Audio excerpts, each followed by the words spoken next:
Ladies and gentlemen, this may very well be our last official visit to the United States before retiring from office next year. There could not be a more moving start to the visit than one which included being honored in this way by one of the great educational institutions of this nation and of the world. I know that through this award, you are not so much recognizing any individual achievement, but are rather paying tribute to the struggles and achievements of the South African people as a whole.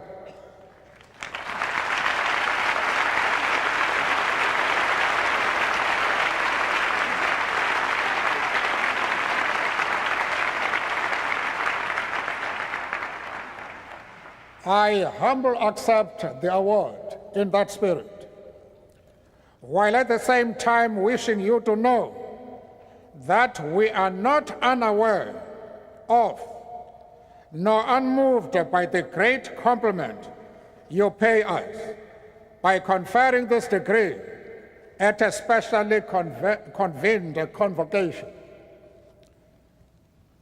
To join George Washington and Winston Churchill as the other recipients of such an award conferred at a specially convened convocation is not only a singular honor,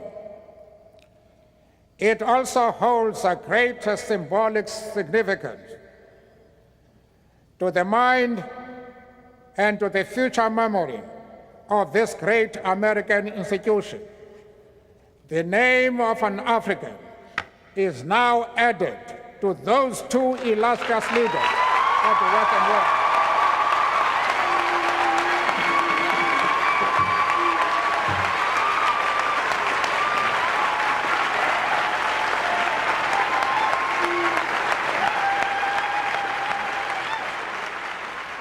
If in these later years of a life lived in pursuit of equality, we can at last look upon our own country as one in which citizens, regardless of race, gender, or creed, share equal political rights and opportunities for development, we do so with great gratitude towards the millions upon millions all around the world who materially, thank you very much, who materially and morally supported our struggle for freedom and justice.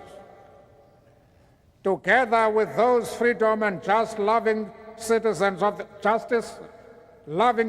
of the world, we do at the same time, however, note that at the end of this century, a century which humanity entered with such high hopes for progress, the world is still beset by great disparities between the rich and the poor, both within countries and between different parts of the world. If in individual life we all may reach that part of the long walk where the opportunity is granted to retire to some rest and tranquility for humanity, the walk to freedom and equality seems, alas, still to be a long one ahead. This august institution gains its standing and reputation also from the manner in which it has conducted and continues to conduct itself as an international presence. Wherever men and women of learning and thought gather, its name and work are known. It embodies that spirit of universality which marks a great university. To join the ranks of the alumni is to be reminded of the oneness of our global world. The greatest single challenge facing our globalized world is to combat and eradicate its disparity.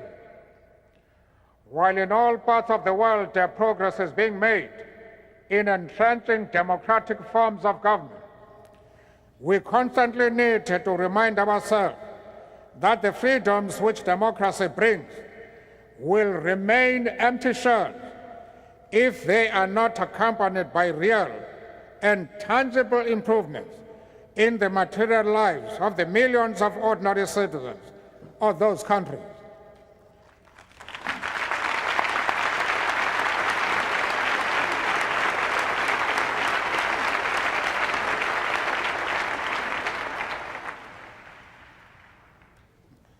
Where men and women and children go burdened with hunger, suffering from preventable diseases, languishing in ignorance and illiteracy, or finding themselves bereft of decent shelter, talk of democracy and freedom that does not recognize these material aspects can ring hollow and erode the confidence exactly in those values we seek to promote. Hence, our universal obligation towards the building of a world in which there shall be greater equality among nations and among citizens of nations.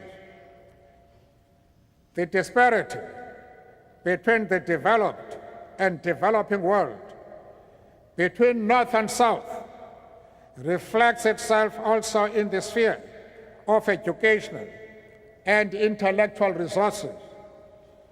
When in Africa we speak and dream of and work for a rebirth of that continent as the full participant in the affairs of the world in the next century, we are deeply conscious of how dependent that is on the mobilization and strengthening of the continent's resources of learning.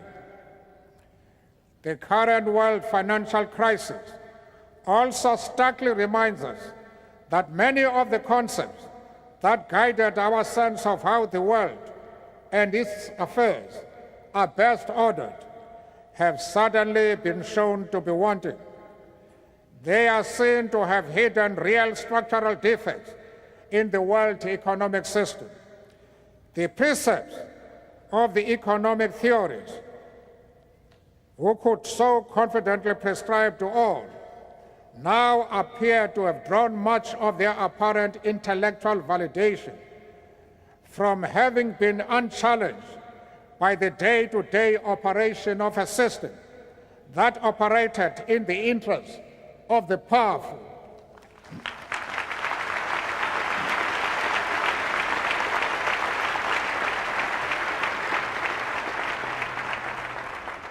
Not only does this crisis call for fundamental rethinking and reconceptualization on the part of the theorists of the North, it more particularly and urgently emphasizes the need for thinkers and intellectuals of the developing world to sharpen their skills and analysis, and for a genuine partnership between those of the North and the South in helping shape a world order that answers to the shared and common needs of all the people, and not just the rich.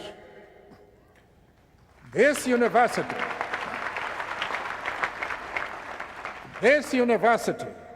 already has had a long partnership of learning and teaching with the South African people.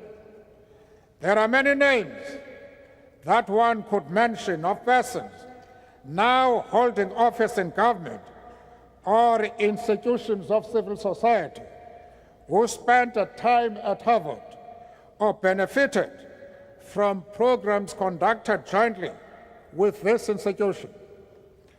For that, our fledgling democracy, faced with an enormous task of reconstruction and development, owes your institution a great debt of gratitude.